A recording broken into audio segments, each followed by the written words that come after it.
time that we measure it. The interesting thing is that most of us believe time and space are a permanent feature of reality, and that because we experience them all the time, and we can't imagine how there can be experience without space or time. One thing first to understand that especially when we are involved in a spiritual practice and we begin to delve into our consciousness and know our experience, one of the first things we recognize is the feeling of the passage of time. That all human beings have the sense that time is passing, passing fast or passing slow, and as if it is something we actually can feel.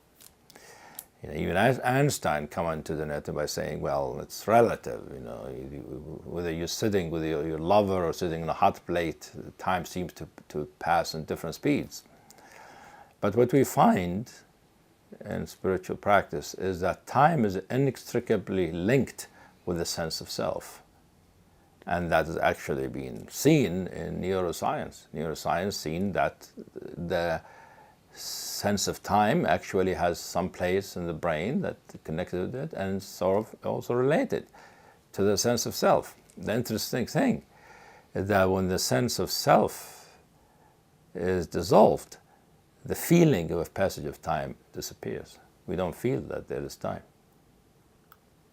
And when that experience is complete, people experience something called timelessness, or, that there is no time. And that brings in, of course, the question, well, is there really time or not? And of course, many people get into the deconstruction of time and space and how time can be deconstructed. We realize it's only a concept. And many of their teachings, especially in non-dual teaching, think that time is a concept, so is space, and they can be we can go beyond them and experience reality as beyond time and space. Because true nature, the nature of reality, is beyond time and space. Now, the situation is much more complex than that. First of all, is that it is true when we are experiencing our true nature purely, we experience a sense of timelessness. And it's as if time has stopped, or time isn't passing, or there isn't time. But that is really a beginning experience. It's the beginning of learning about time and true nature or spiritual nature. If we go deeper and become more acclimated to the condition of timelessness, we recognize even the sense of timelessness disappear. Because timelessness is nothing but the opposite of time. So if we think time is a concept or a creation of a concept, the experience of timelessness is still really patterned by a concept which is the opposite of time. So it is, timelessness is still part of time in some sense because it's the opposite of time, which is an interesting thing because many, when we first get the realization and the awakening and feel timelessness, and we feel that, we're beyond time, and that is true. And that is a big step, and it is a big realization, I think, a big awakening for many people. It does not answer the question of time completely. Because another way, for instance, experiencing time, when we think of what is time, what we're trying to say when we talk about time, we're talking about change. There are changes, and the changes move from one thing to another, and we're trying to measure change or how change happens, or the transformation of things. And that's what happens, of course, everyday life, and that's what science is measuring, is really change and transformation and evolution. However, if we look at the change from a spiritual perspective, we realize in the timelessness and the experience of timelessness, there still appears time and space. there still appears manifestation. In other words, the world doesn't disappear, it just appears in a different way. It appears as a manifestation of the timeless, as a face the timeless take. But yet it is always changing. And that changing, we experience it as all of manifestation, the whole world is ceaselessly arising, ceaselessly emerging in the moment.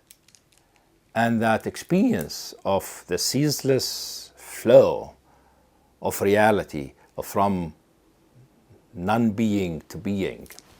Because in this experience, when we are in the timelessness, we don't experience time coming from the past to the present to the future. We experience what is happening as happening from non-happening to happening, instead of arriving from the past. From non-happening to happening appears as an emergence, as a flow, as a movement. And some people call that real time. This is a movement real time. We're seeing real time happening, meaning we're seeing how the universe is really changing and transforming in the moment, right now. And if we try to measure it or somehow look at this flow in terms of its changes, we can then create a concept of time to the usual time, the objective or the normal or the scientific sense of time. But that showed that the scientific sense of time relates to something real that happened even in spiritual realization. Trying to measure something that is trying to measure the dynamism of reality. That reality is always constantly evolving and changing its appearance from one form to another.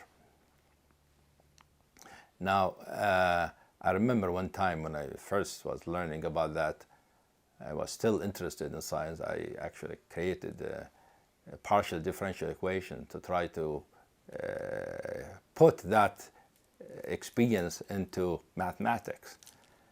And it was, differential equation is the rate of change, but it's usually the rate of change always in relation to time. But here I don't have time. So rate of change of all the coordinates in relation to what? And I couldn't complete it because I couldn't think of in relation to what to make so I had the form of the equation of about how reality appears instant to instant, but I didn't have, since the time coordinate was part of what is created, there was no coordinate to do it with, so I forgot about it after a while. I never finished it. Now the story of time for me continues because Einstein brought in the idea that time and space are not separate. There is space-time, he called it, and that time and space are coordinates of the same thing. It is actually, and people think of that and think there's space and there's time that passes, and it makes sense. You add as a coordinate and it appears in the equations, especially in relativity theory and quantum theory, as one of the coordinates.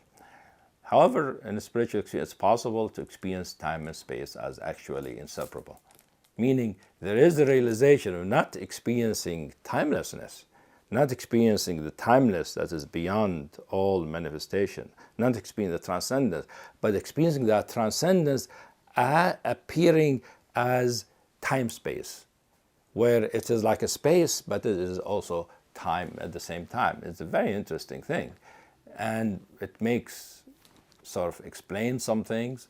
It adds to the understanding of time, which I think might be useful at some point for science. I don't know how it will be, because science sort of arrived at that in a certain way, and spiritual experience can take us to that place. But the most mysterious thing about time that spiritual experience happens in the experience of singularity, not in the experience of the timelessness. When we recognize that time and timelessness are two opposites of the same thing, right? They're both conceptual. We And we see that time is nothing but an attempt to refer to the dynamism and the energy of reality that is always manifesting its appearance. We begin to not just simply drop time as something not real, but recognize time is much more mysterious. The way we look at it is not very real. It's only just one way time appears. Doesn't mean it has no reality at all, because manifestation always happens in time and space, and it is the spiritual nature that is manifesting time and space, and that is how it manifests all of reality in the context of time and space. Reminds me of Kant's looking at time and space as a priori. He had two things, a priori thing that were not derived by them, that the mind has to use, which is time and space. He thought of them as a kind of intuitive a priori. What we find when we explore time, true nature in relation to time, is that if we don't eliminate the question of time and just say time is not real, if we really are into the timelessness and recognize that timelessness is nothing but the opposite of time, true nature reveals itself as something, as the source of all time, and really as the timelessness, which is sometimes people call the eternal now, that now is at all times. It is the now of all time. So all times are in the now. That is the entry into the understanding that right this moment, the now, the timeless now, really includes all times, past, present, and future. And that can be experiential. We can actually experience ourselves right now connected to all time, points of time. And that is, I think, is going to be something very interesting for scientific exploration. It connects to the question of quantum entanglement, which has to do more with space. It is a connection in space, but this one is a connection in time. The entanglement happens, non-locality happens not only in space, but also in time. And we can realize that everything is connected to everything else. And in fact, in this condition that I call singularity, things are not non-dual, meaning they're not simply not separate from each other. Things are identical. At this moment, I am everything at all points of space, but at all points of time. So every point is every point in time and space. And so like every point, I'd like to bring in the holographic principle, of course, which is also now becoming a part of scientific theory, and I don't know how it will go, whether it will succeed or not. But the idea is like the understanding of true nature, spiritual nature, as something not only transcends time, but includes it. And includes it in such a way that it includes all of time, and includes all of time by uniting it in one point, one singularity. And that is very interesting because it means that our sense of time, past and future, begins to change. We begin to be aware that the past is available to us, the future is available to us, and our action now will affect not only the future, will affect the past. What happening in the past is affecting the present now, and in some kind of interesting way. So this understanding of non-locality of time, I think, is a very interesting, mysterious thing, which is not understood usually in the what I call classical enlightenment, when we see that everything is light or luminosity or emptiness, everything is a display of true nature, which is sort of the common spiritual view these days, that everything is a display of luminosity and reality, everything just arises, it's all in the now, and the past is no more, and the future is not here, there's just the now. This takes us further to the past is gone, it is really now, but the now includes all the times anyway. Because the now is the true nature, and this true nature was in the past, what we call past. However, true nature itself, the time doesn't pass on it. So, true nature of yesterday is the true nature of now without time passing on it. It includes all of the time in it. You see, and that's, I think, brings us to a place where it becomes very mysterious for our mind, when our mind sort of doesn't know what to do with it, but also it brings us very closer to everything and to each other. It shows that not only non-locality, distance is an apparent manifestation, but duration is an apparent manifestation. They are not imagined in a sense created by us.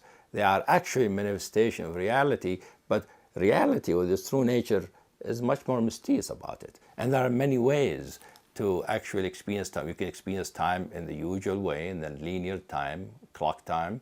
We experience time as real time, which is the manifestation of reality. We could experience time as inseparable from space, space-time, which is the matrix within which everything happened.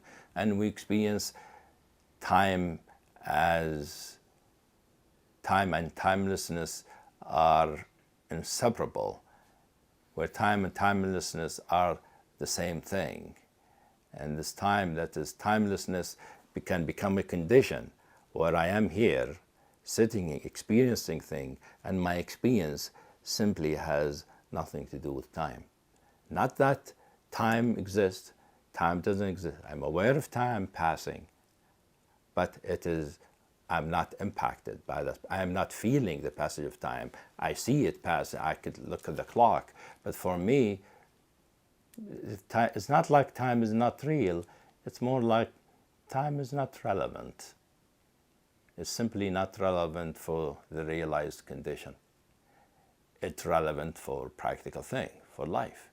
And it is a certain dimension of reality that is relevant for our life. But for enlightenment, we go to a place not simply timelessness, but it is a place where the notion of time is not operative.